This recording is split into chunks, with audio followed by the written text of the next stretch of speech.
Soucieux du moindre détail, il scrute tous les dossiers. Pour lui, l'actualité n'a aucun secret. Alexandre Dubé. À l'aube de la fin de cette session parlementaire, on a un sondage, quand même, un portrait de la situation qui nous place toujours le Parti québécois quand même en tête avec 32 %, mais la formation de Paul Saint-Pierre Plamondon stagne. La CAQ remonte de 3 pour avoir 25 % dans les intentions de vote jusqu'à maintenant. Les libéraux perdent 2 points et sont à 15. QS fait un gain de 2 points avec 14 et les conservateurs d'Éric Duhaime en perdent 2 et se trouvent maintenant à 10 points. On en parle avec Gaétan Barrette, ancien ministre de la Santé. Bonjour, Dr Barrette. Bonjour, Alexandre. Alors, quel est votre regard sur ce sondage-là? D'abord, peut-être avec la CAQ qui était en dégringolade dans les sondages depuis plusieurs mois déjà. Est-ce qu'on a freiné l'hémorragie? Puis est-ce qu'on a stabilisé, voire même entamé une certaine remontée, là? Écoute, ils sont à mi-mandat. Hein? La réalité, là, c'est qu'on arrive, on termine là, la moitié du deuxième mandat. Et pour un parti politique, c'est un moment charnière, particulièrement si on a chuté récemment. Puis la CAQ, ben, tout le monde va être d'accord pour dire qu'ils sont tombés là. Puis ils sont tombés aussi par leur propre faute. Mauvaise déclaration, mauvaises attitudes. Évidemment, il y a eu les négociations dans le secteur public. Ça aide jamais le gouvernement, ça. C'est tout à fait normal. Alors, ils sont au plus bas par rapport à leur arrivée en 2018, mais aussi par rapport à 2022. Alors là, est-ce que c'est le moment d'arrêter l'hémorragie et de commencer à remonter? Ben moi, je dis oui aux deux. Aux deux. Je pense qu'ils ont arrêté l'hémorragie. Je pense qu'ils ont bien géré l'espace public et je pense qu'ils préparent bien la prochaine session avec la fin de cette session-ci sur plusieurs dossiers. Parce qu'on a vu quand même un changement de ton aussi avec François Legault, puis il était questionné dans les corridors de l'Assemblée nationale sur sa discrétion, le fait qu'il réponde moins aux journalistes, puis là, il y avait des longs silences, puis on jouait le jeu un petit peu, on est en fin de session, on se taquine également, mais si on compare à ce qui s'est passé l'automne dernier, Dr Barrette, où là, le PM sortait pratiquement à tous les jours, en tout cas beaucoup plus souvent, commentait à gauche et à droite, il y avait les négociations de conventions collectives dans le secteur public. C'est deux mondes, là. Ouais. Écoute, puis en plus, rappelons-nous l'épisode des bananes, des pommes puis des oranges. Oui. Ça, c'était son initiative. Là. Ça n'a pas été, d'après mes informations, ça n'a pas été préparé. Là. Il est arrivé c'est son stunt à lui. C'était drôle, c'était une catastrophe. Et c'est après ça qu'on lui a dit, ben, peut-être que tu devrais être moins présent. Peut-être que tu devrais choisir et limiter la durée de tes points de presse. Et il l'a fait. Ça, c'est une grande qualité de François Legault en passant. Hein? Il écoute ses conseillers et puis il est capable de se mettre en scène. Puis c'est une mise en scène, ça, décider d'arrêter de parler quand on a un tempérament un peu intempestif et qu'on veut parler, comme tu l'as dit il y a un instant. Alors, il le fait. Alors, à un moment donné, là, on n'a pas le choix de faire une corrélation entre les deux, là, puis dire 1 + 1 = 2. En plus des changements de politique, ben, cette attitude-là l'a aidé, puis on l'a vu hier au Salon Bleu. Pas au Salon Bleu, mais à la sortie du Salon Bleu, quand il retournait à son bureau. Les journalistes attendent toujours, il y a la fameuse passerelle, là, pour ceux qui sont pas familiers avec le bâtiment. Le Salon Bleu, il est dans le Parlement, et ses bureaux sont dans un édifice à côté, puis c'est lié par une passerelle, il n'y a pas le choix de passer par là.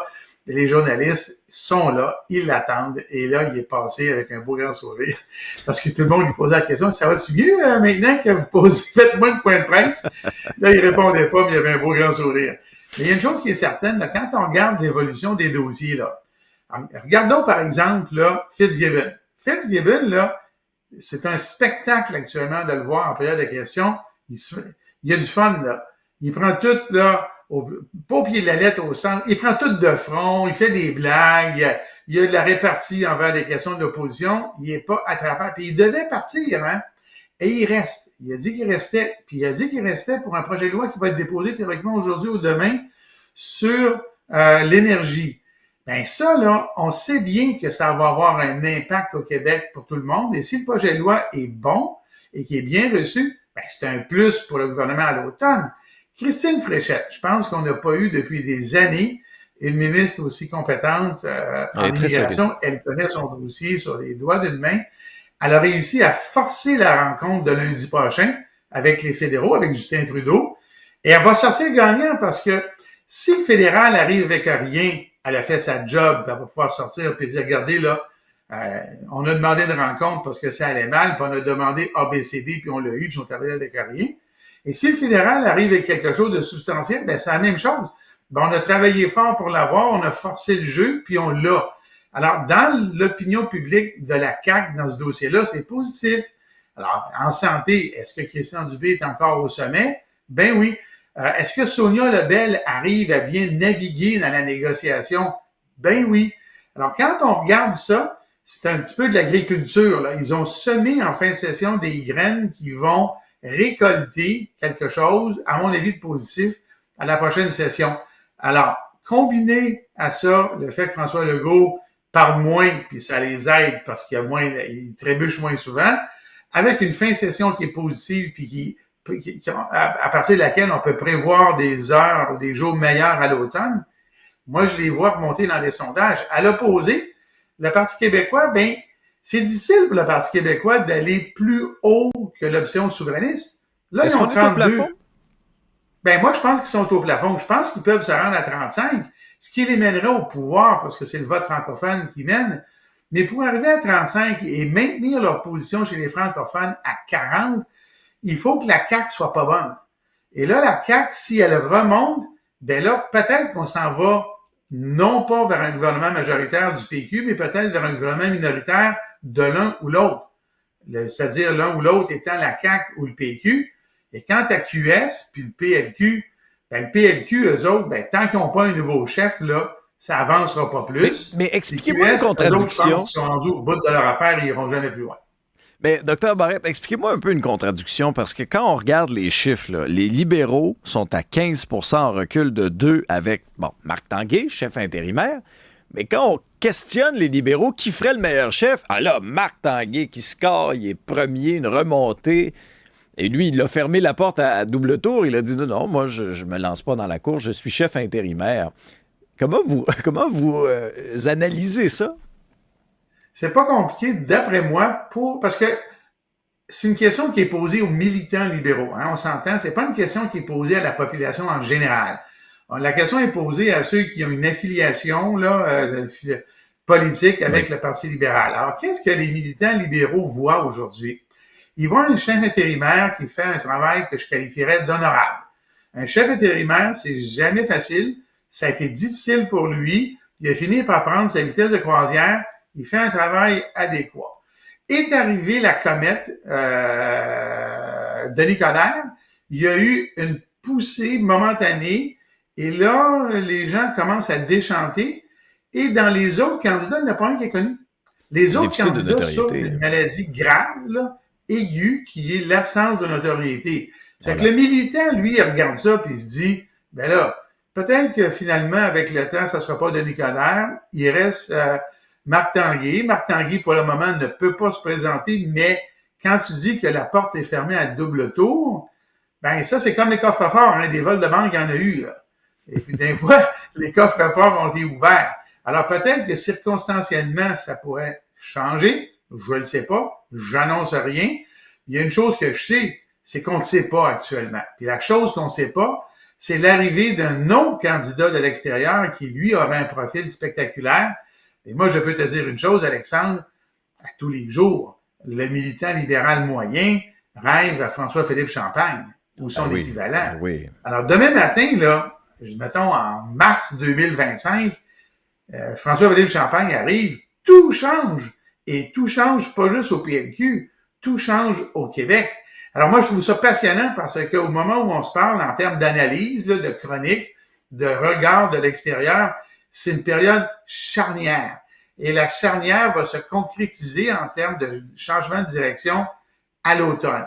À l'automne et au début de l'hiver, avec la course au PLQ, là, on va voir qu'est-ce que la vraie tendance qui va nous amener à l'élection. Actuellement, on est dans la situation du 25 cents qui tourne dans les airs. Ça va tourner pile ou face, dépendamment du parti. Mais ça va être intéressant, ça, c'est certain. Et c'est la même chose au fédéral. Moi aussi, j'ai l'impression que toutes les plus grosses cartes sont pas encore sur la table dans la course à la direction du Parti libéral Les du manches sont Québec. pleines de cartes. Oui, hein? Bon, parlons-en du fédéral, Dr Barrette, parce que si des élections avaient lieu aujourd'hui, il y aurait une course à 3 au Québec. Il y a le Bloc qui est en tête, mais qui recule de 4. Les libéraux de Justin Trudeau font du surplace et Pierre Poilievre progresse de 2 à 26 % aussi. Mais ce qu'il y a de particulier dans ce sondage-là, c'est quand on sonde les électeurs, c'est quoi le scénario qui vous fait le plus peur? C'est-tu 4 ans de plus de Justin Trudeau ou c'est l'arrivée de Pierre Poilievre comme premier ministre du Canada? Et c'est l'arrivée de Pierre Poilievre qui fait le plus peur aux répondants. Et ça, c'est complètement capoté. C'est complètement capoté. La majorité des citoyens du Québec sont insatisfaits à hauteur de 63 % du gouvernement de Justin Trudeau. Et donc, ils veulent un changement. Et le candidat qui commence à percer le Québec, c'est le candidat que les gens ne veulent pas avoir. Alors, dans une situation d'insatisfaction du gouvernement en place et de crainte de Pierre Poilievre, tout le monde se serait attendu que le Bloc québécois ait une montée fulgurante. Ben non, il y a un petit recul. Alors là, ça montre quoi, ça? Ça montre là que les libéraux à Ottawa sont vraiment dans le pétrin parce que là, l'insatisfaction face au gouvernement est claire. Donc, les gens veulent un changement et au moment où on se parle, ils ne savent pas exactement où ils vont aller. Mais moi, ça me rappelle, et là, j'annonce pas une vague, là, mais moi, je me rappelle très bien la vague orange avec Jack Layton. Là. Moi, à ce moment-là, j'étais dans d'autres fonctions, puis je parcourais la province. Écoute, c'est clair, là, Alexandre, qu'au Québec, partout, là, les gens voulaient se débarrasser de Stephen Harper. Ils voulaient changer des conservateurs. Mais il n'y a personne qui voyait venir la vague orange. Il y a eu un moment, là, où c'était fort, le changement. Comme on voit là, il y a un mouvement fort contre le gouvernement libéral, mais où ça va atterrir, on ne le sait pas. Et avec la peur de Poilievre, je pense pas qu'il va y avoir une vague conservatrice, d'où les vraies batailles. Et là, ce qui est grave pour le PLC, là, et lundi, là, on fait un lien avec ce qu'on disait tantôt au provincial. Lundi, là, Justin Trudeau s'en vient au Québec. La province au Canada où il y a les meilleurs scores. Avec le sujet qui est le pire, le plus détesté par les Québécois, la situation de l'immigration. Hein, on s'entend? C'est pas contre les immigrants. C'est contre la politique fédérale de la sur-immigration. Ouais. Et là, s'il arrive avec rien, là, dans la province où il y a les meilleurs scores, il va peut-être arriver avec des réponses moumounes, je pèse mes mots, et là, ça va y faire mal. Alors, si les gens sont aujourd'hui insatisfaits à 63 %, ben peut-être que mardi matin, ils vont être insatisfaits à 70. C'est comme si les libéraux à Ottawa faisaient tout pour perdre. Les libéraux en dehors du Québec sont perdants, là, dans toutes les provinces, même les maritimes. Alors, Justin Trudeau a beau être un bon campaigner, il a beau être bon en campagne électorale, à un moment donné, là, c'est un petit peu la version Justin Trudeau des plures de banane de François Legault. François Legault, il a compris, il a arrêté de parler. Justin Trudeau devrait commencer à parler de d'autres choses puis arriver avec des bonnes nouvelles au Québec parce qu'au bout de la ligne, il y a bien des gens qui vont aller relever des nouveaux défis dans son équipe. Oui. Ou sinon, quand il parle, M. Trudeau, il répète toujours la même chose. Continuez, travaillez fort, continuez. Je vais te limiter. C'est toujours ça. Nous allons travailler fort pour les Canadiennes et les Canadiens. On va l'entendre lundi. Ça, c'est sûr. Dr Barrette, un mot sur les négociations entre le gouvernement et deux gros syndicats, bon, la FIC et la Fédération des médecins omnipraticiens du Québec. On en est où, là? Écoute, honnêtement, là, c'est fou raide.